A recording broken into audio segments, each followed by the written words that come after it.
las redes sociales. Tenemos seguidores en gran parte de aquí de México y en otros países que nos han estado escribiendo durante esta semana.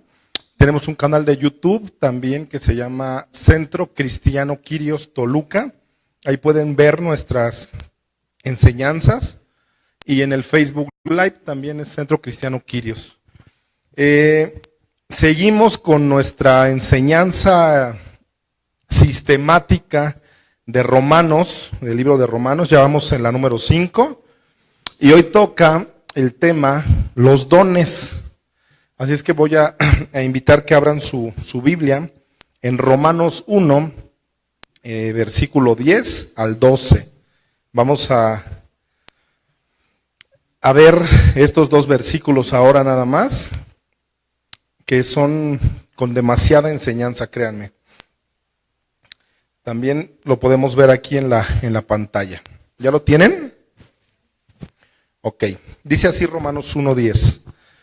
Rogando de que alguna manera tenga al fin, por la voluntad de Dios, un próspero viaje para ir a vosotros, porque deseo veros para comunicaros algún don espiritual, a fin de que seáis confirmados. Esto es para ser mutuamente confortados por la fe, que nos es común a vosotros y a mí. Romanos 1:10 al 12. Inclinen su rostro, por favor. Señor Padre, te queremos dar gracias este día, Señor, porque tú eres nuestro Padre, tú eres nuestro Dios.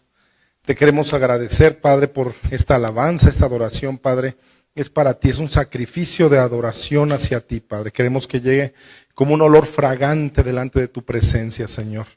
Inclina tu oído a tu pueblo, Señor, a tu iglesia, Padre, que te alaba, que te adora, Señor. Gracias porque eres Dios, porque eres Rey. Te queremos dar gracias, Padre, por este libro de Romanos, Padre, que nos enseñas tantas cosas para nuestra vida cristiana, Dios. Gracias, Padre, por ser bueno, Señor, ser misericordioso, Dios. Te ruego, Padre, que pongas, Padre, un carbón encendido en mis labios, Padre, para poder expresar lo que tú quieres hablar, Señor, a tu iglesia, Señor, a tu pueblo, Padre, que tenemos que llegar a un nivel de madurez, Padre, y ya no conformarnos, Padre, con una mamila nada más cada domingo, Señor, sino que queremos, Señor, un filete, Señor, para poder comprender y ver la vida de esa manera, Señor. Porque tú nos enseñas a través de tu palabra, Señor, nuestro andar, nuestro caminar. Te lo pido en el nombre de Jesús. Amén. Amén. Pues seguimos con Romanos 5, ya vamos 5 y apenas llevamos 12 versículos, ¿verdad? Del capítulo 1. Nuestra enseñanza del día de hoy es los dones.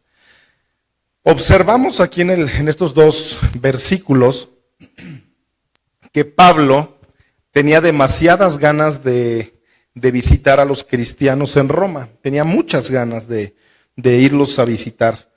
Recordemos que él fue expulsado, ¿verdad? En el año 52, 53, por el César. Todos los judíos fueron expulsados. Él escribe esta carta al pastor que deja encargado ahí en la iglesia que él fundó.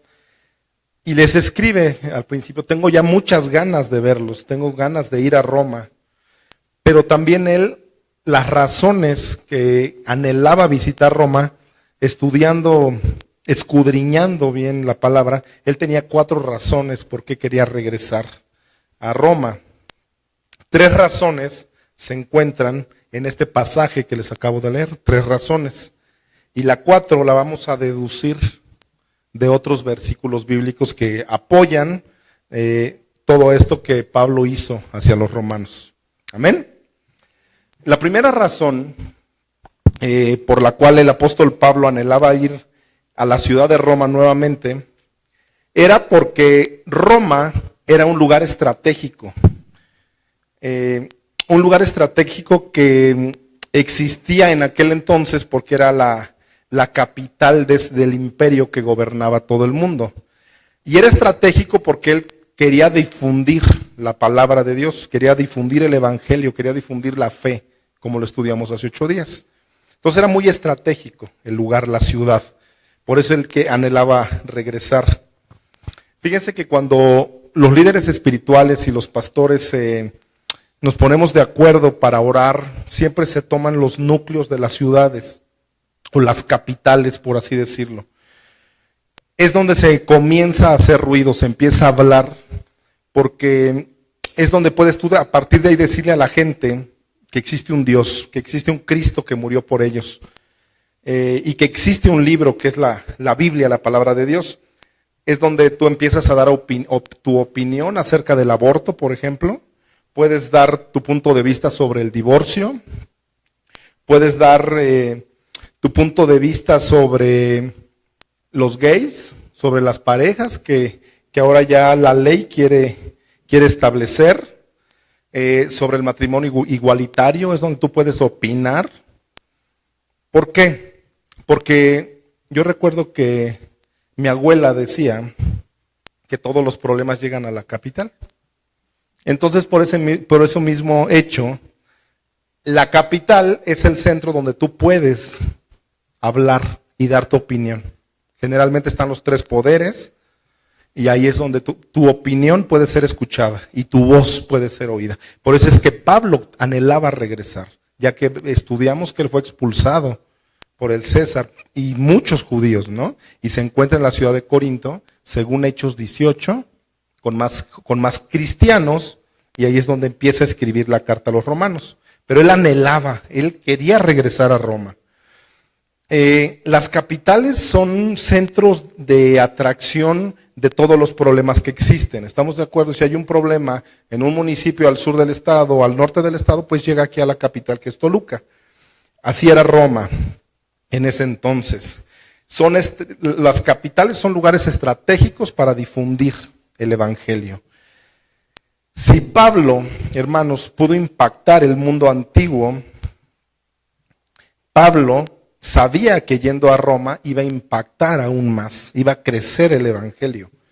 Esa fue una de las primeras razones por qué Pablo quería regresar a Roma, porque era un lugar estratégico. La segunda razón por la que Pablo quería regresar a Roma es porque ya se le había prometido a él, cuando toma su ministerio, cuando comienza, le dan diferentes palabras de profecía algunas, y se le había prometido que él iba a estar enfrente de los presidentes y que iba a estar enfrente de los reyes de la tierra. Eso se le había prometido a él, que su ministerio iba a ser trascendental y que iba a estar delante de reyes. Él estaba preparado, inclusive, para estar delante de quien le pusieran, hablarle del Señor delante de quien él quisiera. Vamos a verlo en la Biblia, donde dice esto en Hebreo, Hechos 9, 15 y 16.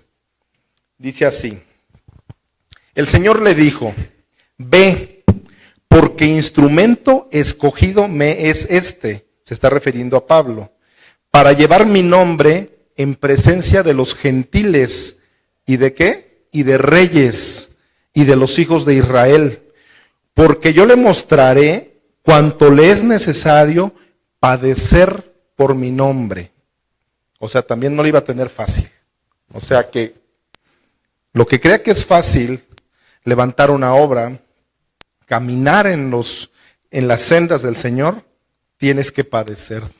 Y no es fácil, no es sencillo. Esta profecía se la dice a Ananías. ¿Ustedes se imaginan a Ananías cuando le da esta profecía, cuando le dice todo esto? Le dice al apóstol Pablo. Siempre me gusta como que bajarlo a un lenguaje más coloquial. Ananías le dice, mira Pablo, te voy a dar dos noticias, una buena y una mala.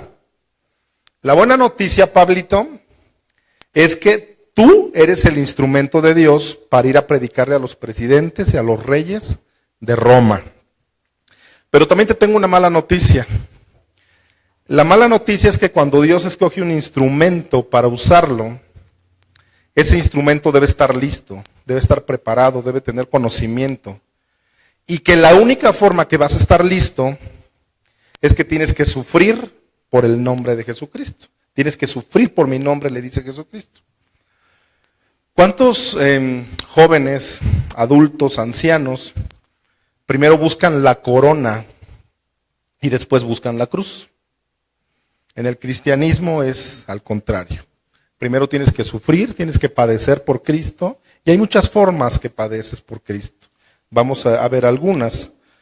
Y el orden que Dios manda y el orden que Dios establece en su palabra es que primeramente es que hay que sufrir por el evangelio, que tienes que sufrir. Después ya vendrá tal vez la exaltación, el cual Dios dará a cada uno, a cada persona que esté dispuesta a sufrir por él. Pero eso es ya después. Fíjense que si existen personas con el deseo de servir a Dios, que si tú tienes ese deseo también, tómatelo personal, y que verdaderamente quieren ser usadas esas personas, y que si tú quieres ser usada por parte de Dios, pues tienes que sufrir por el evangelio. Pero si en las cosas pequeñas no somos fieles y no tienes el deseo de servir a Dios fielmente, pues no estás sufriendo por las cosas pequeñas para servir a Dios. Un ejemplo, si tú anhelas pastorado, por ejemplo, quieres predicar o tal vez quieres irte de misionero o quieres ser músico, ¿no? Y servir a Dios a través de la música. Pero si en las cosas más pequeñas tú no tienes fidelidad, si tú no quieres servir, aquí venimos a servir todo el tiempo. Pablo tuvo que entender, hermanos, que él era un instrumento de Cristo, que era un instrumento de Jesús. Pero antes de todo esto y que continuemos, yo quiero que entendamos y que comprendamos que vas a sufrir, eso le dice Jesucristo. Antes de que tú empieces tu ministerio, quiero que entiendas que vas a sufrir por mí. Son los que muy pocos hermanos hoy en día verdaderamente quieren sufrir y padecer por Jesucristo. Fíjense, vamos a Hechos 19:21. Dice así: pasadas estas cosas, ¿qué cosas? Lo que Ananías le había dicho a Pablo. Pablo se propuso en espíritu ir a Jerusalén después de recorrer Macedonia y Acaya, diciendo: después que haya estado ahí, me será necesario ver también a Roma. Vemos ya en Hechos 19 que el apóstol Pablo jamás quitó el dedo del renglón y que su mente y su corazón y su anhelo, su sueño, era regresar a Roma. Ahí dice, mira, me será necesario ver también a Roma. Quería visitar a los hermanos, a los cristianos romanos los quería visitar nuevamente. En Hechos 28, es el último capítulo de Hechos, vamos a ver y vamos a estudiar cómo el apóstol Pablo llega a Roma. Por fin se le hace regresar a Roma. Y no va a llegar, hermanos, triunfante. No va a llegar en un carruaje de oro cargado por mucha gente. Va a llegar de una manera que vemos que se cumple la profecía de Ananías. Vamos a leer la palabra en Hechos 28:13. Fíjense cómo llega Pablo a Roma. De allí, costeando alrededor, llegamos a Regio, y otro día después, soplando el viento sur, llegamos al segundo día a Puteoli, donde habiendo hallado hermanos, nos rogaron que nos quedásemos con ellos 7 días, y luego fuimos a Roma, de donde oyendo de nosotros los hermanos, salieron a recibirnos hasta el foro de Apio y las 3 tabernas, y al vernos, Pablo dio gracias a Dios y cobró aliento, iba sufriendo, ¿no? Cuando llegamos a Roma, miren, ahí llega Roma, en el versículo 16, por fin llega Roma, el centurión entregó los presos al prefecto militar, pero a Pablo se le permitió vivir aparte con un soldado que le custodiase. ¿Cómo llega Pablo a Roma? ¿Cómo llega?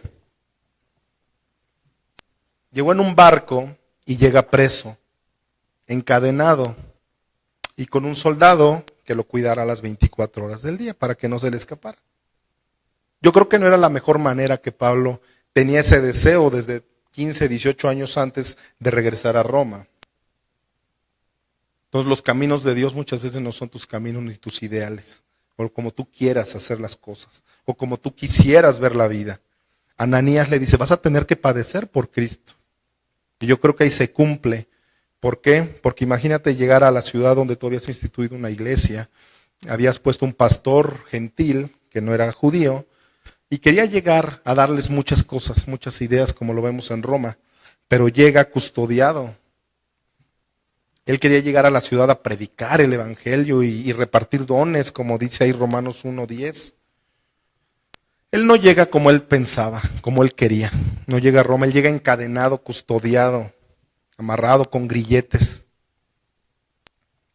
Él no llegó con un pasaporte diplomático, como vemos a muchos pastores hoy en día, que hasta les entregan las llaves de la ciudad, y bienvenido pastor, y viajan en primera clase. Pablo llegó encadenado, atado. Querían meterlo a la cárcel ahí en Roma. Vamos a ver cómo termina el libro de Hechos, Hechos 28, cómo termina Pablo su vida. En el versículo 30 y 31 de Hechos 28, dice así, y Pablo permaneció 2 años, ¿en dónde? En Roma, estaba en Roma ya. Permaneció Pablo 2 años enteros en una casa alquilada y recibía a todos los que a él venían, predicando el reino de Dios y enseñando acerca del Señor Jesucristo abiertamente y sin impedimento. Por lo menos, ¿verdad?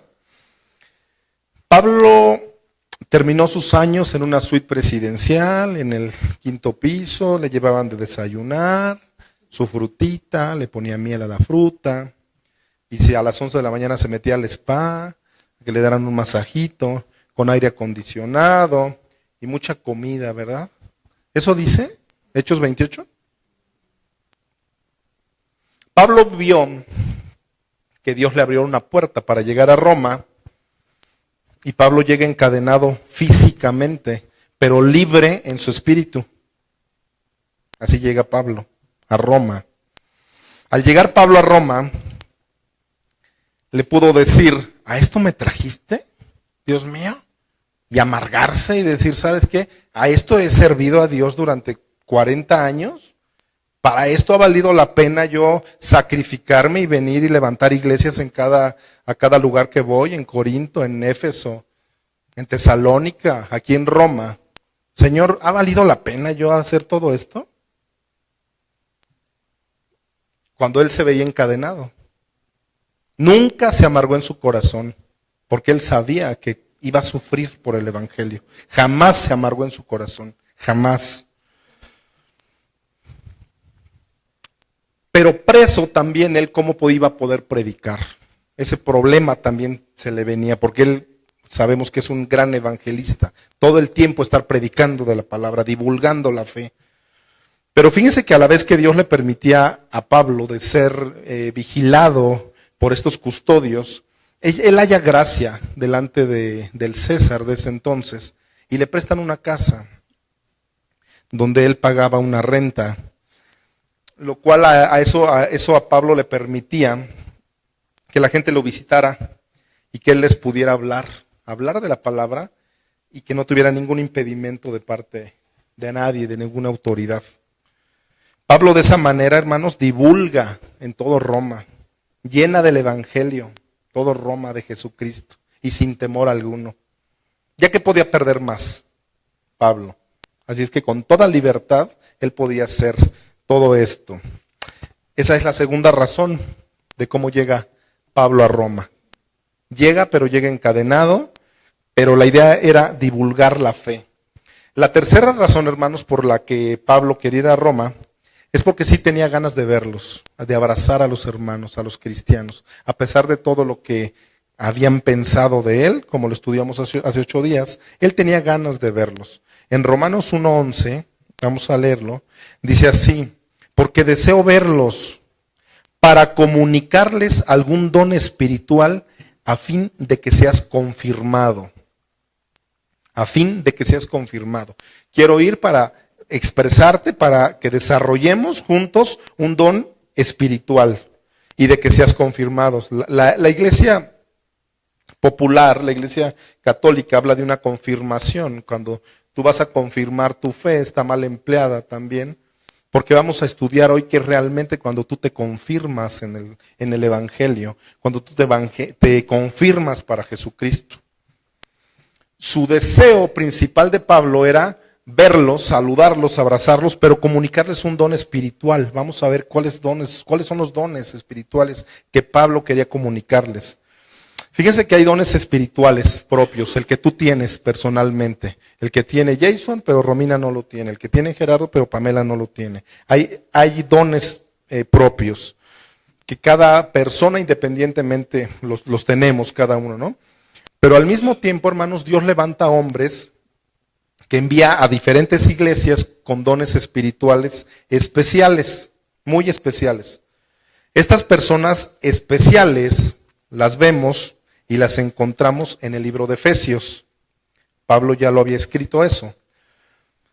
Veamos realmente quiénes son estas personas con dones especiales o ministerios especiales, hermanos, para que esa iglesia empezara a crecer.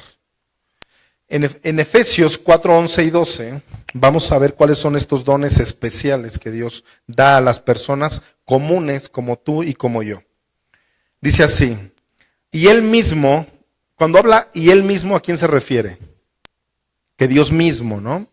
Y Él mismo, o sea, no vino aquí el pastor Eder y dijo, Jason, tú vas a ser el próximo pastor. ¿Quién es el que decide? ¿Quién llama? Dios es el que llama. Entonces, teniendo claro eso, dice, Él mismo constituyó a unos apóstoles, a otros profetas, a otros evangelistas, a otros pastores y a otros maestros. El versículo 12. A fin de perfeccionar a los santos para la obra del ministerio, para la edificación del cuerpo de Cristo. No es para que tú te sientas mucho y digas, ya soy el apóstol, ya soy el pastor, ya soy el maestro. Es para la edificación del cuerpo de Cristo. Cuando dice que Él mismo constituyó, es que es cosa de Cristo, hermanos, vayamos más allá. No es cosa de los humanos, no es cosa de la unión de pastores para que vamos a poner otro pastor. Habla que es cosa de Dios, que Él es el que elige a la persona. Nadie te va a escoger, hablando carnalmente, un ser humano para la obra de Dios. No te van a venir a decir, vente porque vas a servir en este lado. El que llama es Dios. Él es el que te llama y pone en tu corazón el deseo de servir. Y en el área de que somos buenos o tenemos diferentes aptitudes para la obra de Dios. Es para eso. Dios nos concede un privilegio tan más grande, nos concede ese privilegio que nosotros decidamos, hermanos, lo que queremos ser y a dónde quieres servirle, dónde quieres moverte. Tú tienes dentro de ti esa capacidad de decisión. ¿Dónde quieres servir? ¿En qué área? Hay muchos que Dios les habla muy claro. Muy claro. Si tú saliste, no sé, tal vez de la drogadicción o del alcoholismo, Dios te quiere usar para que vayas y restaures a toda esa gente. Y no te escondas porque Dios es el que llama. Dios es el que te llama. Él mismo constituye. Él mismo es el que dice, ¿quién va a ser predicador en esta iglesia? ¿Quién va a ser maestro? No es del que quiere, hermanos. No es del que quiere, ni del que corre. Es de Dios, hermanos, del que tiene misericordia de cada uno de nosotros. Esto, créanme que pertenece a la soberanía tan grande de Dios, porque Él quiere. Por eso de ahí viene la importancia de que tienes que respetar a tus pastores y a cualquier otro pastor. Y que no los critiques en Facebook y que no los critiques en ninguna red social ni los quemes. ¿Por qué? Porque Dios es el que los escoge. Yo he visto tanta gente que en Facebook se dan pero vuelo, ¿no? Y que ya hizo esto y que ya hizo aquello. Y no es correcto, porque el que escoge es Dios. Y tal vez tú no sabes los procesos tal vez que están viviendo esos siervos de Dios, porque le pertenece a la soberanía absoluta de Jehová, a quien escoge y a quien no. Nosotros lo que tenemos que nos queda es orar por cada siervo, porque Dios así lo ha querido. Conociendo la soberanía de Dios significa que Él hace lo que hace sin que venga y me pida permiso a mí ni a ti, porque Él es el creador, el dueño, Él es Elohim, el creador de todo. ¿Qué le vamos a contar, no? Este principio, hermano, yo lo quiero aplicar aquí en esta iglesia que vamos iniciando. Llevamos 1 año, 4 meses, y que no se nos concede la libertad de decidir a mí quién va a predicar o quién no va a predicar, sino que sea Dios el que hable, el que diga, es Él. Él es el levantar líderes, el levantar gente que pueda servir aquí en esta iglesia. Que Dios vaya mostrando todo esto. Es el Espíritu de Dios, hermanos, créanme, que es el que va a comenzar a levantar en esta iglesia líderes, pastores, maestros, apostolados, gente evangelista. Imagínense que vayan y que esta iglesia pueda pagar a otra gente, sostenerlos de tiempo completo, que vayan y hablen a otras regiones donde no llegue el evangelio. Eso sería increíble. Misiones, levantar otros pastores, levantar otra iglesia Kyrios en otro diferente lugar. Somos la primera iglesia Centro Cristiano Kyrios en México. Son 366 iglesias alrededor del mundo. Aquí en México somos la primera. Tenemos tantas cosas en este campo para hacerlo, ¿no? Para crecer. Y nuestra misión, hermanos, es alimentar el rebaño. Alimentar el rebaño con buen alimento, cuidarlo. Esa es la principal misión como pastores de Centro Cristiano Kyrios, de todos los pastores, es eso, dar buen alimento. Dice la palabra que Él constituyó apóstoles. Vamos a estudiar qué es el apostolado. ¿Hay apóstoles ahora, hermanos? Es un tema bien delicado, ¿no? Porque hay unos que sí hay apóstoles, que no hay apóstoles, que ya se acabó, que Pablo fue el último, que los 12. Sí hay apóstoles, hermano, pero no en el sentido apostólico de hace 2000 años. No en ese sentido. Los apóstoles fueron personas muy especiales que Dios llamó para poner los fundamentos de la iglesia. Eso dice Efesios 2, que por eso llamó para darles el fundamento de la iglesia. Que sobre los apóstoles fue constituida la iglesia de Jesucristo, sobre los apóstoles. Eso dice Efesios 2. Siendo eso la principal piedra de Jesucristo, la principal, los apóstoles.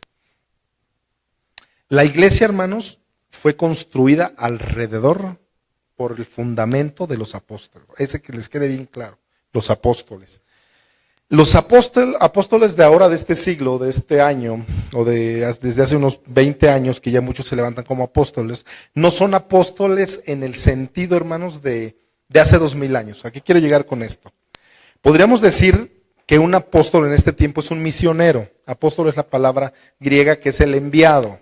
Pero también estudiamos hace 2 domingos que todos tenemos un apostolado, o sea, todos tenemos un llamado, una misión que irle a hablar a tus vecinos, irle a hablar a tu abuelita, irle a hablar a tu papá, irle a hablar a tu hermano que se está perdiendo, a tu vecino, a tus compañeros de trabajo, que se enteren que eres cristiano y de que alguien murió en la cruz por ellos y que no se pierdan. Ese es nuestro apostolado hoy en día. Él dice que constituyó profetas también. Constituyó profetas. ¿Hay profetas hoy en día, hermanos? Claro que hay profetas. Hay profetas hoy en día. Mi esposa es una de ellas. Es una profeta. Y que tiene que desarrollar aún más ese ministerio. En 1 Corintios 14:3 dice así. Fíjese, ya estamos en el Nuevo Testamento, en Corintios 14:3. Pero el que profetiza habla a los hombres para edificación, exhortación y consolación. No se va a parar aquí para regañarnos todo el tiempo y para decirnos, sino palabra de Dios realmente, para 3 cosas. Dice que para edificación, cuando esa edificación viene unidad, viene exhortación, te va a invitar, porque Dios dice que te portes de esta manera, y para consolación, para consolarte. Profetiza. Propenos en el griego. Profenos en el griego. Pro antes, fenos, hablar enfrente. Eso significa la profetiza. El profeta, hermanos del Nuevo Testamento, no es el que trae nuevas revelaciones. No es el que dice, espérenme, estoy bien inspirado, ahorita Dios me está hablando, aguanten, a ver. Ese no es profeta. No es el que dice, el Espíritu Santo se está comunicando ahorita a través de ustedes y me está hablando a mí, y él se empieza a decir esto y aquello y demás cosas. Ese no es un profeta de Dios. Eso es un falso profeta. Y en las iglesias cristianas está lleno de falsos profetas. Dios, hermanos, ya no habla a través de un éxtasis. Dios ya no habla de esa manera. Dios ya no habla a través de un medium cristiano, porque eso es, que diga, estoy recibiendo un mensaje de parte de Dios para ustedes. Simplemente porque ya todo fue revelado en la palabra.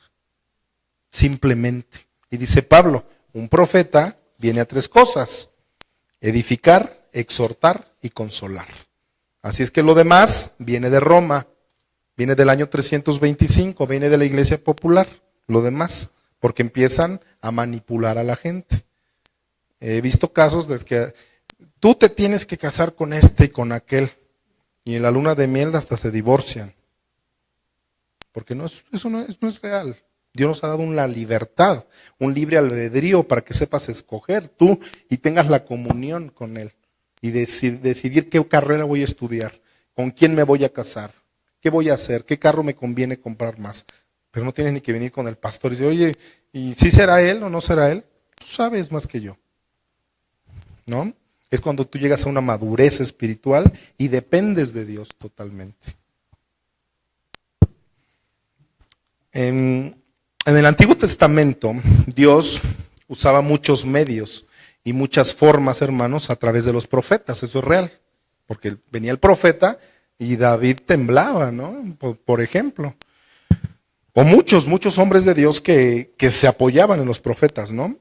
El profeta en el Antiguo Testamento era la persona que se comunicaba en ese tiempo de Dios a través de él, ¿no? Hablaba para la guianza, lo que venía al frente. Hoy en día nos comunica todo a través de Jesucristo, hermanos, y ya todo está revelado. No hay nada que buscar, no hay que buscar el hilo negro. Lo que es, lo que es pecado, y lo que es de Dios simplemente. Eso es muy real. Y cuando es la profecía, es cuando tú tienes que estar muy atento, porque es el que guía el paso, va abriendo camino, ese es un profeta. Cuidado, hermanos, mucho cuidado, pero así muchísimo cuidado. Y los que nos escuchan a través de internet también, cuando alguien te diga y te dice, ¿sabes qué? Traigo un mensaje de parte de Dios para tu vida. Traigo este mensaje para ti. Dice Dios que te vas a casar con tal o con cual persona. Hay que tener mucho cuidado. Cuando realmente un profeta se acerque a ti y te diga, ¿sabes qué? Te va a levantar Dios y tú vas a ser un gran evangelista, vas a ser un gran pastor, pero que traiga, hermanos, la Biblia en la mano. ¿A qué me refiero que traiga la Biblia en la mano? Que te esté diciendo versículos que ya Dios dejó establecidos. Solamente así, que tú puedas creerle a esa persona, a ese profeta. Porque lo demás son manipulaciones, realmente. Y que esté leyendo lo que Dios dice a través de la palabra. Si nada más es de su carnota y de que voy a manipular y voy a decir esto y aquello, eso no es un verdadero profeta, es un falso profeta, esa persona. Pero cuando vienen revelaciones, hermanos, así que Dios me está hablando y que estoy recibiendo tal y que me dijo tal cosa para tu vida, y empiezan, hermanos, con levaduras a tu vida. Falsas doctrinas que no son sustentadas con la palabra. Y todo es para manipular, son manipulaciones, no hay más. Se han atrevido a profetizar muchas cosas, ¿no? Como les repito, bodas, divorcios, hasta divorcios profetizan. Pero bueno, o que tú vas a hacer tal y vas a viajar al mundo y vas a visitar las naciones, ¿no?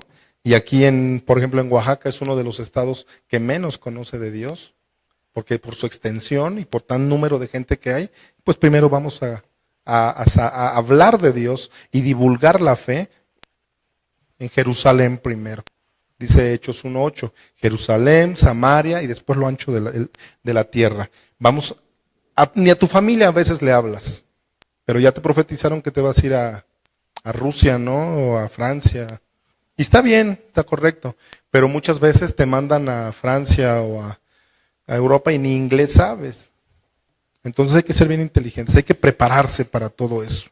Tienes que prepararte, Dios quiere obreros preparados, gente que pueda enfrentarse a muchas cosas, a mucho y que conozca de la palabra realmente.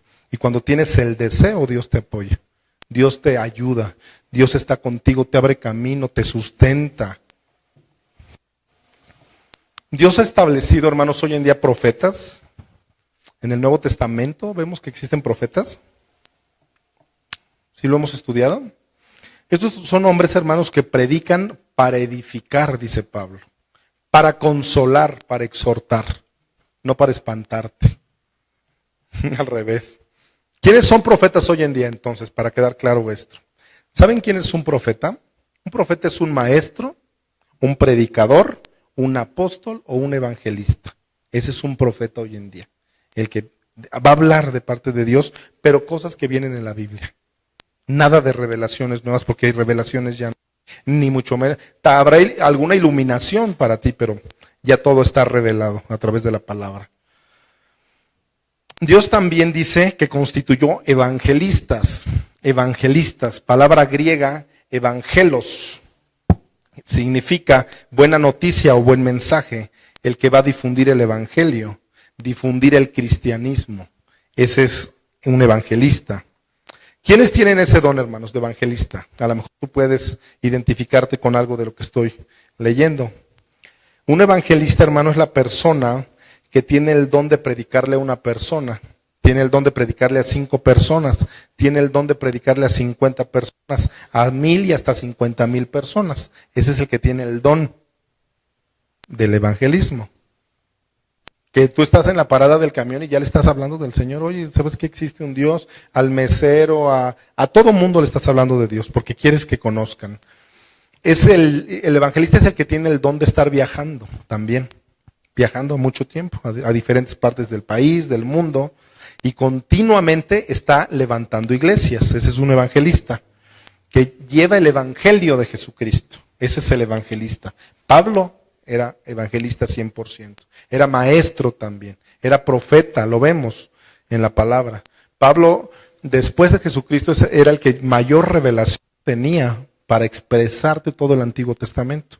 La revelación que Dios le había dado, la iluminación, para saberlo interpretar y decirlo a los demás. Con un gran conocimiento. Recordemos que estuvo bajo los pies de Gamaliel aprendiendo todo esto. Un evangelista es el que lleva el mensaje, hermanos, de Jesucristo, pero a través del poder del Espíritu Santo. Ese es un evangelista. Y no a todos se les da ese don. Por eso dice que a Dios les ha repartido a todos de diferente manera, ¿no? Constituyó pastores y maestros también, ¿no? Esos 5 dones, hermanos, que se mencionan ahí en Efesios, son hombres equipados, son hombres preparados. Cuando la palabra te dice que están equipados, que están preparados, es de que no son neófitos, sino que se preparan realmente para llevar la palabra. Y son especialmente enviados por el Espíritu Santo para ministrar a la iglesia, para ministrarte a ti. Y esa iglesia es la que Jesucristo ganó por su sangre. Es lo que van todos estos 5 ministerios, estos 5 dones. Por eso Pablo, hermanos, anhelaba con ese don de evangelista, con ese don de profeta, con ese don de maestro que él tenía y con el don de pastor también, anhelaba ir a Roma para comunicarles un don espiritual. Ya vamos agarrándole el hilo. ¿A qué iba Pablo? La palabra don espiritual, aquí en el griego, fue utilizado la palabra neumaticón, charisma, y significa un regalo o un favor del Espíritu Santo. A eso quería ir Pablo, a darles un charisma, un neumaticón, un regalo de parte del Espíritu Santo. A eso iba Pablo. Habiendo puesto Pablo el fundamento en todas estas iglesias, fundamenta muchas iglesias, ¿no? Las levanta. Y Él no es el que anda escogiendo quién va a ser pastor, quién va a servir en esto, en aquello, sino que es parte de Dios, ¿no? Tenemos que entender este principio, hermanos, que acerca de los dones. Un principio es este, mira. Vamos a 1 de Pedro 4:10.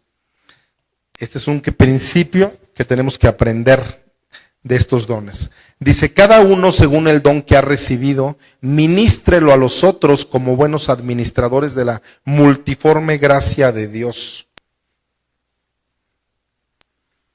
Aquí se asume, hermanos, para el que dice que él no tiene dones de parte de Dios, se asume que no hay cristianos que no tengan dones, porque dice el versículo 10, cada uno según el don que ha recibido.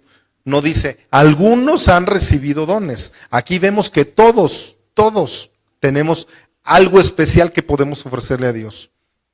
Y que tienes que orar, que buscar dentro de ti si te ha costado trabajo tal vez encontrar algún don que Dios te haya dado. Tenemos tantos dones y podemos experimentar tantas cosas que hasta te vas a sorprender de lo que puedas hacer. Te sorprendes de a de veras. El principio aquí es que los dones espirituales no se dieron para edificar a los demás. Que no se nos dieron para edificar a los demás. Ni tampoco a nosotros mismos. Cualquier don, hermano, que yo tenga o que tú tengas, Dios me lo dio para que sea un canal de bendición para los demás, no para que me lo quede, que sea un canal de bendición para los demás, para que yo ministre a los demás, en favor de las demás personas. No es para que tú digas, ya soy el profeta y me respetan y me traen mi agüita, no. A servir todo el tiempo. Ayer fuimos a una reunión de varones, a un congreso, y pues yo llegué, conozco a la mayoría de los pastores que estuvieron allí en México, en la iglesia de Yuri y de Rodrigo, y me pasan hasta el frente y me sentí mal. Bueno, me sentí mal en el aspecto porque yo llevaba un grupo de personas, pero inmediatamente el servicio fue de que pasaba alguna cosa y 5 pastores nos levantábamos, que una agüita y nos paramos. Entonces nos dimos cuenta de que todos fuimos llamados para servir. Para servir. El pastor que predica utilizó como unos 10 de estos y terminaron moqueados, con lágrimas y todo. Y nos peleábamos para ver quién los tiraba. Pero no porque nos fuera competencia, sino por el servicio, hermanos. Todos fuimos llamados al servicio, no a que te sirvan. En una convención cristiana, estaba lleno el salón, convención cristiana del colegio, y fue el presidente de ACE a nivel mundial. Entonces yo llego tarde a esa reunión, éramos, no sé, unas 500 gentes, y como estaba tan lleno, me toca llegar y me toca al lado de él, del presidente de ACE a nivel mundial. Entonces dije, llegué tarde, pero bueno, me tocó al lado de él. Como se apretó tanto el lugar, los lugares donde tenían el café se cayeron, se tiran. Entonces yo dije, ay no, yo traigo mi pantaloncito bien planchado. No, yo no voy. Cuando volteo a ver, ¿saben quién estaba limpiando el café tirado? El presidente de ACE. Y llevaba, no sé, un traje Armani, un Hugo Boss, no sé. Y estaba hincado limpiando. Yo dije, guau. A eso fuimos llamados. A servir. A eso fuimos llamados. Y Pablo dice eso. Yo no vengo a escoger, aquí vengo a servir, no a que me sirvan. Es lo que dice. Porque vengo para el don de Dios que Dios te dio es para edificar a otros, no para que te lo quedes tú. Y si te lo quedas vas a terminar amargado. Si Dios te dio algo, explótalo. Hazlo. Que seas ese canal de bendición para los demás. Dice 1 Corintios 12:7. Pero a cada uno les es dada la manifestación del Espíritu para provecho. Otra vez nos dice que todos tenemos dones. Así es que no me digas que no tienes un don. Tienes que descubrirlo si tú tienes algún don. Fíjense, ahí la palabra provecho es una palabra griega que se tradujo de la palabra sumperó. S-U-M-P-H-E-R-O. Sumperó. Y significa bien común. que sea para provecho, que te aproveche de que vas a servir a los demás. Yo le digo a veces aquí en la escuela, oye, ¿puedes levantar por favor esa basura? Ay, yo no la tiré, yo no fui, fue aquel, dígale a aquel que la tiró. Entonces tenemos que aprender cuál es la palabra provecho, que sea de provecho, es servir a los demás. No porque yo no lo tiré, yo no lo puedo levantar. Al revés, significa para el bien común. Cuando hagamos por el bien común, es cuando ya maduraste en el Señor. Que no me interesa que a aquel o a ella le vaya a ir mejor, sino es por el bien común, por la iglesia que vino a constituir Jesucristo. Eso es provecho, significa el bien común. Y a cada uno de nosotros también Dios nos da los dones, hermanos, para el bien común de los hermanos y de la iglesia. Es cuando va a crecer todo esto. Ahí nos enseña también esa parte que no puede haber ni existir cristianos alejados de una iglesia. ¿A qué voy con esto? No hay tal cosa, hermanos, en la Biblia o en la vida cristiana. Yo quiero ser cristiano, pero no quiero ir a ninguna iglesia. Esto no existe en ninguna parte de la Biblia. Ninguna parte. Hermanos, la iglesia es el conjunto de personas bautizadas, confirmadas por el Espíritu Santo y estamos para ministrarnos unos a otros.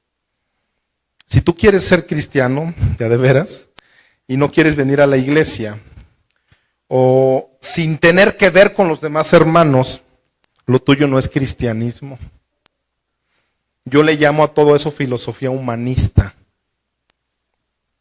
pero eso no es cristianismo. Es que yo no voy a la iglesia porque hay una bola de hipócritas. ¿Ya viste cómo se comportan? Yo aquí desde mi casa le pongo el enlace al canal cristiano y desde ahí voy a ver, porque la iglesia hay un chorro de problemas, hay un chorro de broncas. Y el hermanito ya me dijo eso, y la hermanita ya pasó esto.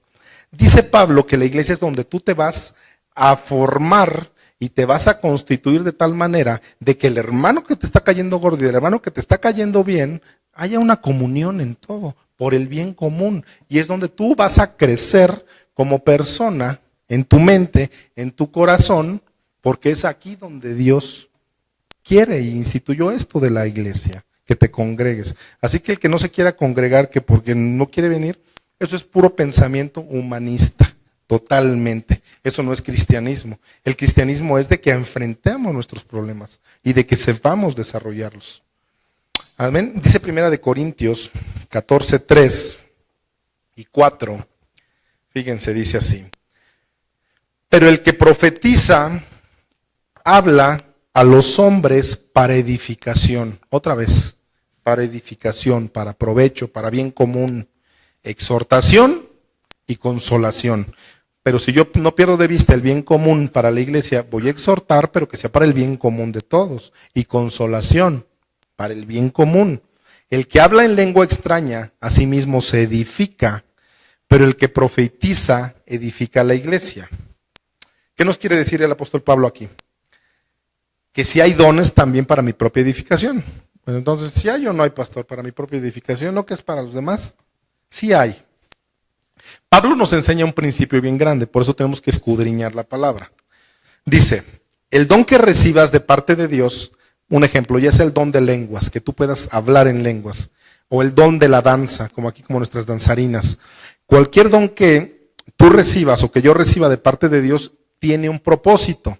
El propósito es de que mis hermanos crezcan, no yo, que mis hermanos crezcan, el bien común. Pablo les quiere decir a los de Corinto, ahí lo que acabamos de leer, que no sean carnales. A ver, no se dejen llevar por la carne, no seas niño, no pienses como un niño ni reacciones como un niño, sé maduro, les está diciendo, sean maduros. Los dones son repartidos para ministrar, para servir, para ayudar a mis hermanos, a mi prójimo, el que está al lado de mí, para eso son. ¿A qué se refiere el versículo 4? Dice que el que habla lengua extraña a sí mismo se edifica. En los originales griegos, hermanos, y en la gramática griega para traducir estas palabras, este versículo está hablando en un lenguaje satírico. En un lenguaje satírico, es una sátira. Pablo dice, El que habla en lenguas a sí mismo se edifica, pero no se trata de que te edifiques tú, dice Pablo. No se trata, sí te puedes edificar, pero de eso no se trata. No sean inmaduros. Se trata de que tú ministres a los demás. Sí hay un don que me ministra a mí, pero de eso no se trata el cristianismo. Sino cuando tú tengas un don es para que ayudes a los demás. De eso se trata. Ya hablaba de madurez ahí Pablo. En 1 Corintios 14, 13 y 14, ahí adelantito, dice así. Por lo cual, el que habla en lengua extraña, pide en oración poder interpretarla. Porque si yo oro en lengua desconocida, mi espíritu ora, pero mi entendimiento queda sin fruto. Wow. Entonces, ¿por qué escuchamos en tantas iglesias que hablan en lenguas y en lenguas y en lenguas sin poder controlar muchas veces? Aquí está un principio bíblico. Yo no estoy en contra de las lenguas, al revés. Es una expresión del Espíritu Santo. Pero si tú vas a hablar en lenguas, pídele a Dios que te dé la revelación de que tú traduzcas lo que estás hablando, si no, no la sabes. O alguien más que esté en la iglesia que tenga el don de la revelación de esas lenguas que estás diciendo, háblalas. Aquí lo dice. Dice, porque si lloro en lengua desconocido, mi espíritu ora, pero mi entendimiento queda sin fruto. Porque no sabemos que estamos orando. ¿Y qué van a decir los nuevos? ¿Esta bola de locos? ¿Ahora qué hora que están hablando? ¿Qué están diciendo? Tenemos que ser muy sabios de lo que hablamos. El que quiera que hablar en lenguas, que haya alguien que las interprete. Es lo que dice Pablo. Pablo cuando quería ir a Roma, quería comunicarles un don espiritual. Regresamos a Romanos 1:11, dice, porque deseo veros para comunicaros algún don espiritual, a fin de que seáis confirmado. Comunicaros, palabra griega, significa impartir o compartir. Por ejemplo, las chicas de danza, cuando están aquí en la alabanza y la adoración, nos comparten su don, ¿están de acuerdo? Nos llevan a la presencia de Dios, nos bajan inclusive parte de la presencia de Dios y se siente una gran paz, te sientes agradecido con Dios. Los de la alabanza, los coros que ponemos aquí nos comparten su don también.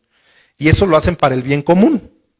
Ellos no lo hacen para ellas mismas. Es un bien común.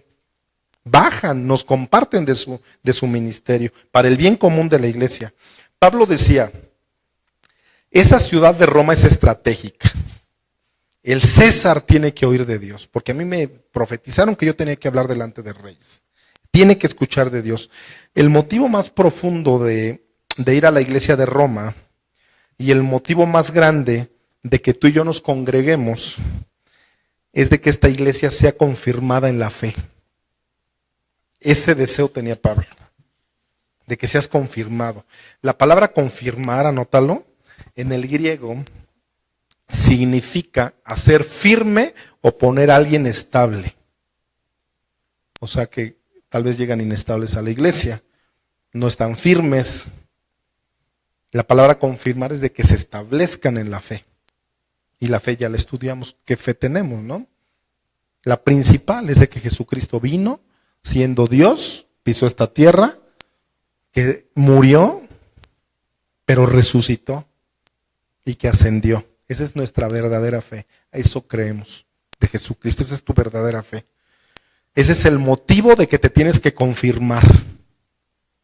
De que estés firme y estable. Hechos 15:28, fíjense. Hechos 15:28 al 33. Dice así. Porque ha parecido bien al Espíritu Santo y a nosotros no imponeros ninguna carga más que estas cosas necesarias, que os abstengáis de lo sacrificado a ídolos, de sangre, de ahogado y de fornicación, de las cuales cosas si os guardareis, bien haréis, pasadlo bien. Así pues, los que fueron enviados descendieron a Antioquía y reuniendo a la congregación entregaron la carta. ¿Qué carta? Habiendo leído la cual, se regocijaron por la consolación. Y Judas y Silas, como ellos también eran profetas, consolaron y confirmaron a los hermanos con abundancia de palabras. Y pasando algún tiempo ahí, fueron despedidos en paz por los hermanos para volver a aquellos que los habían enviado. Aquí los apóstoles, junto con Pablo y Pedro, están en Jerusalén y les llegan los chismes. Unos dicen, sin perder de vista que ellos vienen del judaísmo, ¿ok? De la religión judaica. Dice, unos dicen que no debemos de comer carne de puerco, otros dicen que sí. Les llega otro chisme a don Peter. Y le dicen, por ahí dicen, Peter, que tenemos que circuncidarnos, nosotros los gentiles.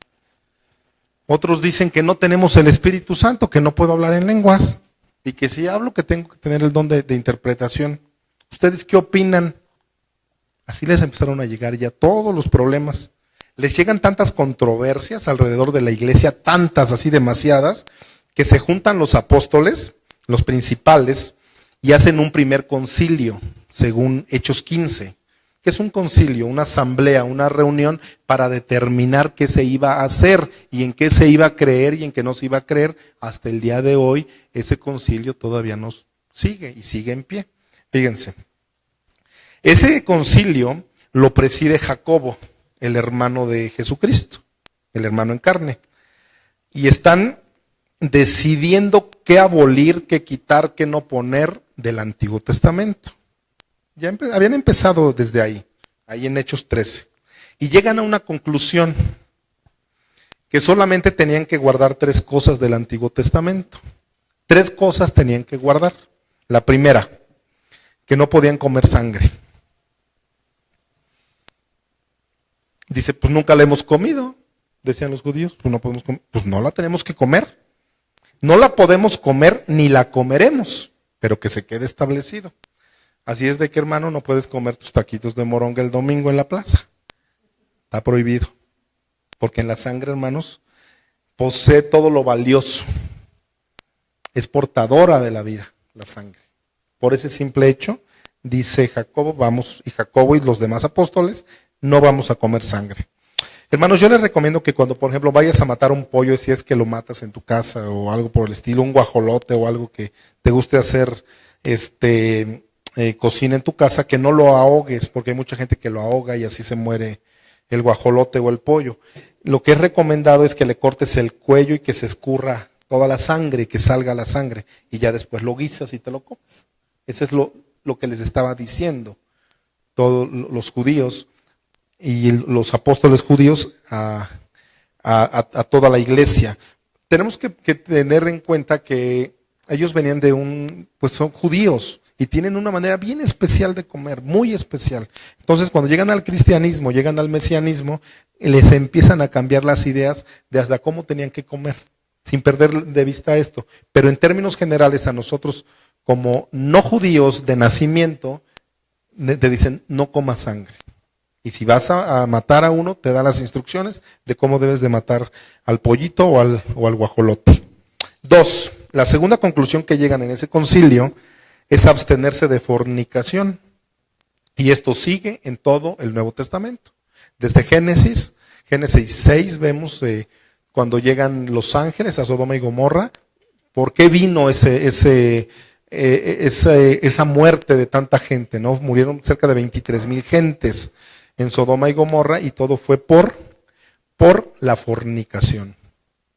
¿Ok? Entonces esto sigue vigente hasta el día de hoy, abstenerse de fornicación. 3, abstenerse de todo lo sacrificado a los ídolos.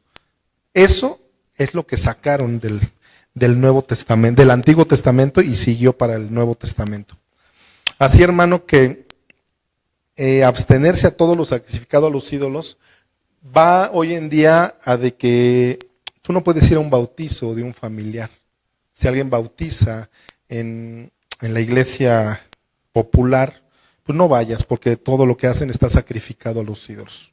Esas 3 cosas me llamaron la atención, porque son las únicas que sacan en Hechos 15, ¿no? Lo sacrificado a los ídolos. Todo esto está dedicado a los ídolos, hermanos, a un santo, inclusive hasta le ponen el nombre, ¿no? Del día del nacimiento nació el 8 de febrero y se va a llamar como dice el santito, ¿no? Está dedicado a los ídolos todo eso. Cada apóstol, hermanos, de este concilio que hicieron en Hechos 15, tenían que llevarlo a todas las iglesias que había en todo el territorio romano y en Corinto, en todas las iglesias que habían, tenían que llevar esa carta de lo que habían llegado a ponerse de acuerdo ellos. A todas las ciudades donde ya tenían iglesias y tenían que leerles la carta, se paraban aquí, sería el sábado, el domingo, y se paraban, bueno, hemos llegado a acuerdo, todos los apóstoles, los discípulos, y llegamos a este acuerdo. Yo se los reduje en 3, pero el concilio fue muy grande. Estudienlo. Y Hechos 18 se concreta nada más a 3 cosas. Pero cuando estudias teología te das cuenta de todo lo que es, de todo lo que realmente es. En el versículo 31 de Hechos 18, de Hechos 15, en el versículo 31 dice, habiendo leído la cual, o sea, leído la carta, se regocijaron por la consolación. No se pusieron tristes, dijeron, no pusieron lo que yo quería. Dice que se regocijaron por la consolación. O sea que hubo unidad, hubo bien común. Yo me he puesto a pensar, en Estados Unidos se ponen de acuerdo, recordemos que es el 84-88% de cristianos en Estados Unidos, se levantan líderes y se ponen de acuerdo por quién van a votar en Estados Unidos y ellos deciden. En Guatemala es el 82%. Hay líderes muy grandes que tienen iglesias de 20,000, de 16,000 congregantes y ellos se ponen de acuerdo para quién van a poner de presidente. Aquí en México que nos pusieran eso sería un reto muy grande. Porque no nos ponemos de acuerdo en qué creemos. Si unos levantan las manos, si otros danzan, si otros no danzan. Otros si puedo hablar en lenguas o no puedo hablar. Imagínense que lleguemos a unas decisiones de ese tamaño. Que se pare un líder en México y diga, vamos a votar por el colorado, o por el verde, o por el amarillo. Saldrían muchas discrepancias. Es que no, yo digo que aquel no. Y en Estados Unidos, en Guatemala, en Inglaterra, se ponen de acuerdo los cristianos y dicen vamos a votar por él. Y si no te gustó, que te guste. Porque ahí dice el 31, habiendo leído la carta, se regocijaron por la consolación. Se ponían de acuerdo. Ellos se dijeron, los apóstoles, yo teniendo el Espíritu Santo, ya no tengo que guardar la ley. Ya no tengo que seguir principios. Lo único que tengo que tener es gozo, paz por parte de Dios. Es lo que a esas conclusiones llegaban. Hermanos, tenemos que tener la carga de guiar a alguien a Cristo. Con todo esto que aprendemos. Ya sean tus vecinos, con tus familiares, los debes de confirmar. No nada más es hablarles y que Jesucristo, tal, no. Los tienes que confirmar y ya les dije que es confirmar. Los tienes que establecer, los tienes que levantar, estar firmes. La carga de que tienen que permanecer estables, ya no inestables. Unos días están bien, tú ves a tu vecino que un día está bien, otro día está mal. ¿Por qué? Porque no está confirmado. Tienes que tener la carga de que tienen que estar estables. No nada más les hables de Cristo y no han quitado sus imágenes, por ejemplo. Tienes que confirmarlos y leerles esa carta del concilio. Hoy ponlo a tus días, a todo lo que ha habido hoy en día.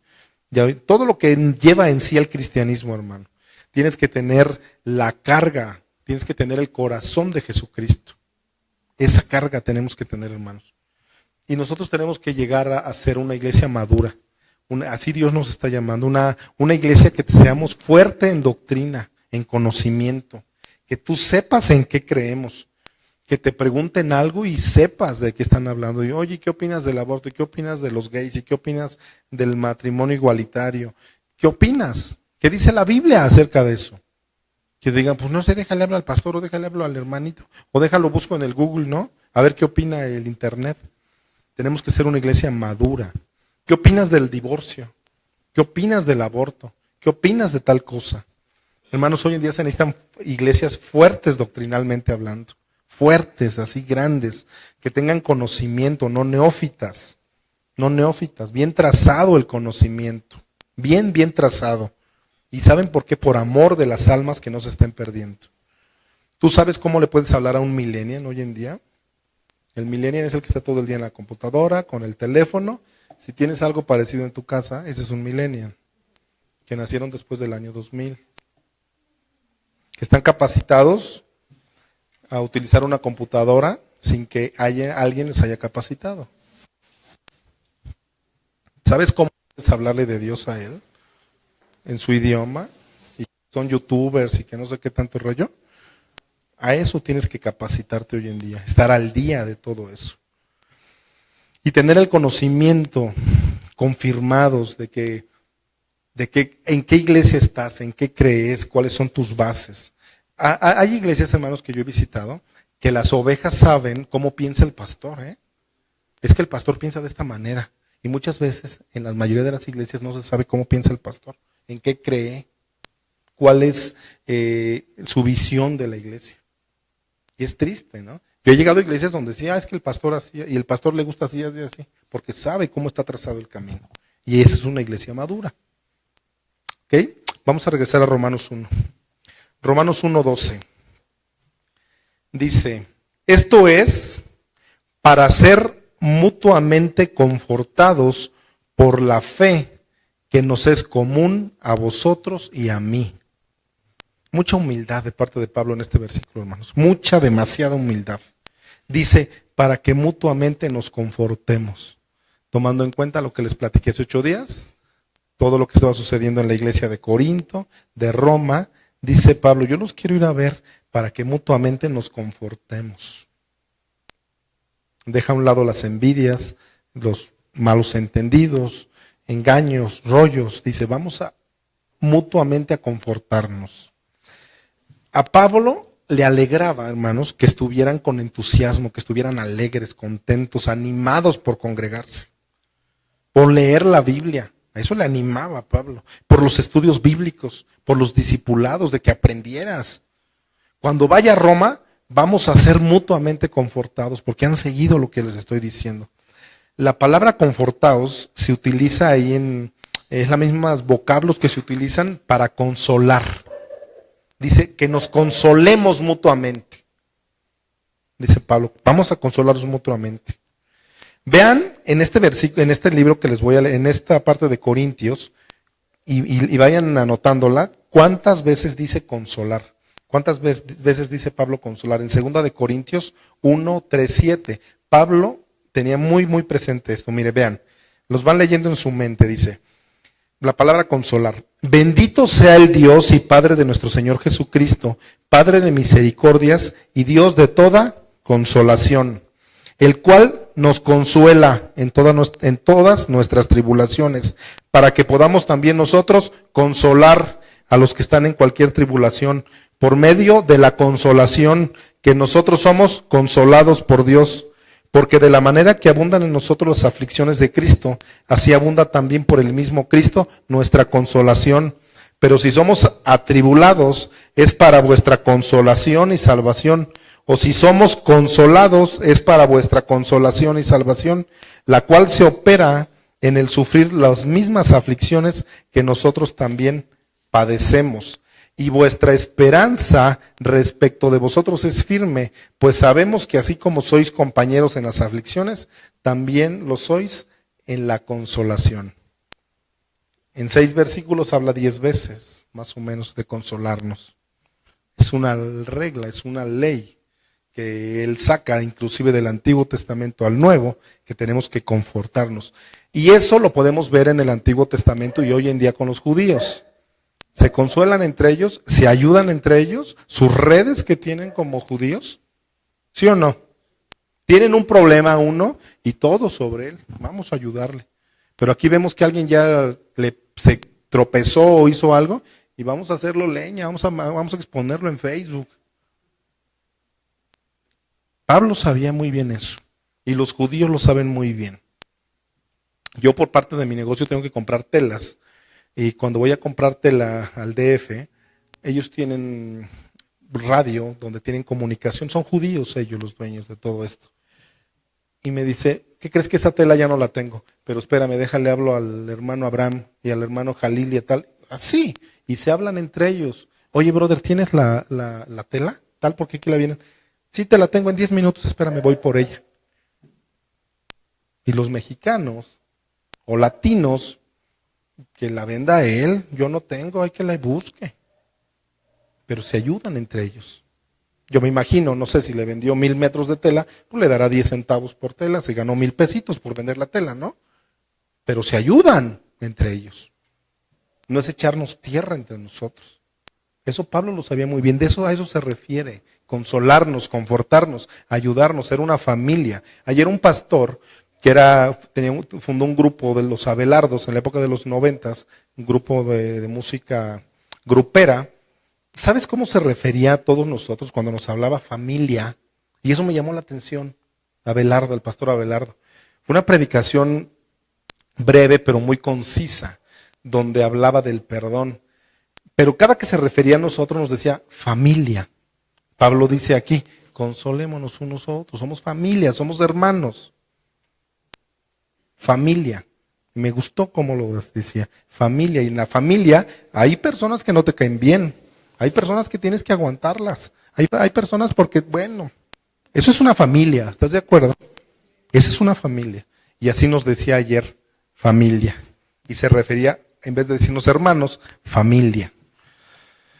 Pablo, hermanos, también necesitaba la consolación, ser confortado por sus hermanos. Yo por eso les digo, oren por nosotros, oren por la pastora, oren por mis hijos, oren por Caleb, por Jimena, por Juan, por mí. Necesitamos ser consolados también nosotros. Necesitamos también tener detalles, tener afectos de parte de unos para otros. Y eso, ¿sabes por qué? Porque te anima para seguir adelante. Los judíos lo tienen bien presente. Eso, hermano, nos va a motivar a cada uno a seguir adelante. Organizar, vamos a hacer una salida el sábado como iglesia. Eso te motiva para que haya mayor comunión, para que haya consolación. El propósito es el siguiente: siendo consolados por nosotros, confortados, así ustedes conforten y consuelen a otros. Es lo que quiso decir Pablo en 2 de Corintios del 1 al 3, que 10 veces habla de consolar. De que tú seas consolado por nosotros, pero que también, ya que seas consolado, vayas y confortes a otros. Y así ustedes conforten y consuelen a los demás. Es una cadena de consolación. Muy increíble. No te quedes, hermano, nunca con lo aprendido.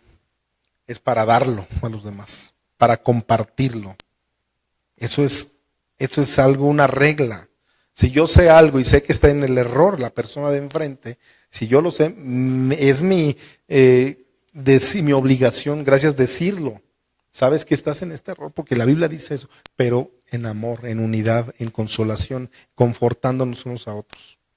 No tenemos que quedarnos con lo aprendido. Entonces, si yo me quedo con la consolación, pues tengo que darla también, la consolación. Es lo que dice Pablo ahí. Todo lo que nos da Dios, hermanos, todo es para compartirlo con los demás. No te lo quedes. Ese don que Pablo quería llevar a Roma, a dárselo a los cristianos romanos, era para el bien común de la iglesia. Para que crezcamos, hermanos. Pónganse de pie, vamos a orar, por favor. Quédense con la idea de que no te quedes con lo aprendido, que lo tienes que dar a los demás. Cierren sus ojos, empiecen a pedir al Señor que todo lo que Dios te da, hermano, es para que lo compartas.